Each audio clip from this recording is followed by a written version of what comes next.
OK, another area that we should be looking at this morning. A hearing is now set for 10 a.m. this morning in Washington, D.C., after Federal Reserve Governor Lisa Cook filed a lawsuit against President Trump. Claiming that his attempt to remove her from her position is unlawful, she's asking to remain an active member of the board. In her lawsuit, which also names the Fed's Board of Governors and Chair Jerome Powell as defendants, Cook describes her ouster as unprecedented and illegal. The filing argues that the president does not have the power to unilaterally redefine cause, completely unmoored to case law, history and tradition, and conclude, without evidence, that he has found it. Trump has accused Cook of mortgage fraud, but she has not been charged with a crime. Meanwhile, federal authorities are planning to surge agents to Chicago next week in an effort to increase arrests of unauthorized immigrants. Federal law enforcement officials tell NBC News the plans involve Immigration and Customs Enforcement, Border Patrol and other federal agencies. In a statement, DHS did not deny the upcoming operations in the city, saying, quote, President Trump has been clear, we are going to make our streets and cities safe again.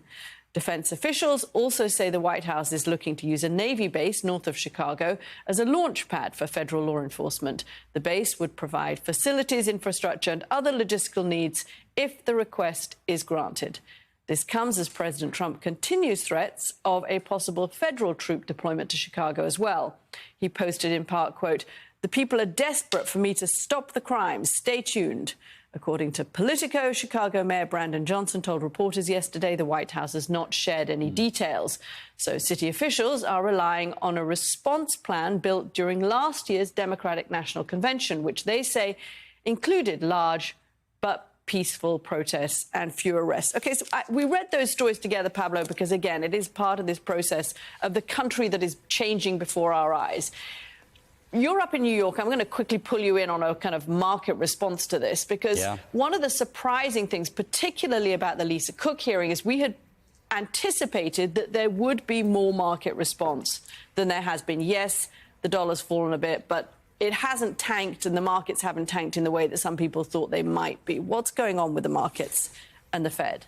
Yeah, look, we have been waiting, frankly, for the larger Trump economic strategy to get over the lag period and actually impact, Main Street America, so to speak. And so the through line in these conversations in terms of what's happening with the market, it brings us back to this larger examination of, do we want the Fed?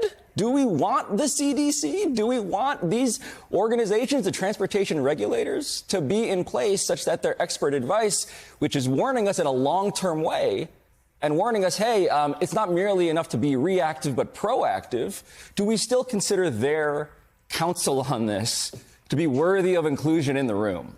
And so the question of how can you get away with this, it does depend on this lag, Caddy. And we can talk about the ways in which what's happening in Chicago tends to be the comfort zone for Donald Trump in terms of the playbook he wants to run. But all this feels familiar. All this feels of a piece. All it feels like we're in reruns, frankly.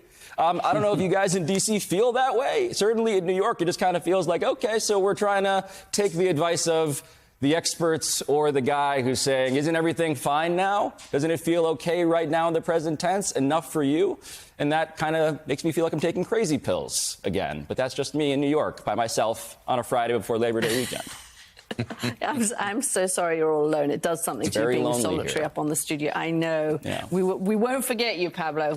We know you're there. Trust but verify. Yeah. OK. Yeah. Jonathan, it looks like I read the statute of the Federal Reserve, which was founded in 1913. I didn't realize that. And it says that governors shall hold office for a term of 14 years unless sooner removed for cause by the president. The two key words that we're all going to be talking about are these words, for cause. Right. I've spoken to a couple of constitutional lawyers about this. There are people who actually make it their speciality to discover when a president can remove somebody from office or not. It seems that they don't know. They don't know whether the president is allowed to do this. And we are, again, in uncharted waters because Donald Trump has been out of office for 4 years, looking at every possible way he can expand presidential power. And this seems to be one of them. But we don't know whether he can do this legally or not, because we don't know whether something that she may have done before she took the post qualifies as for cause while she's in the post. And also because the Fed's a unique public-private quasi agency. It's not, the Department of Labor or Health and Human Services. It's kind of a different animal. So I think there, statutorily, it's difficult. I think it's going to the courts. I think that this is going to be litigated by the Supreme Court ultimately. What's going to be fascinating is to see if Cook is still welcomed by her federal members of the Federal Reserve Board. In the meantime, I think we're going into a fall in which, whether it's on the Federal Reserve, at the Senate Banking Committee, whether it is the CDC, at Health and Human Services, or at the Health Committee, or whether it is the war in Ukraine with the Armed Services and Foreign Relations Committee, this is going to be a fall in which a lot of congressional Republicans, especially in the Senate, especially those who are not running again, Tom Tillis looking at you, I think are going to be watched to see if they're going to show any hint of independence or at least discomfort with Trump's power grab on all of these fronts. Spoiler, probably not.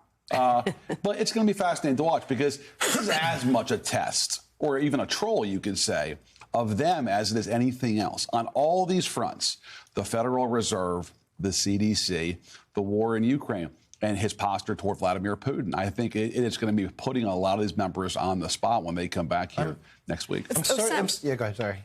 On the Federal Reserve, quickly, and then I want to get to Ukraine, there are some checks here, because even if Lisa Cook is taken out of her office, even if she is successfully fired, she has to be replaced. It has to go through Senate confirmation.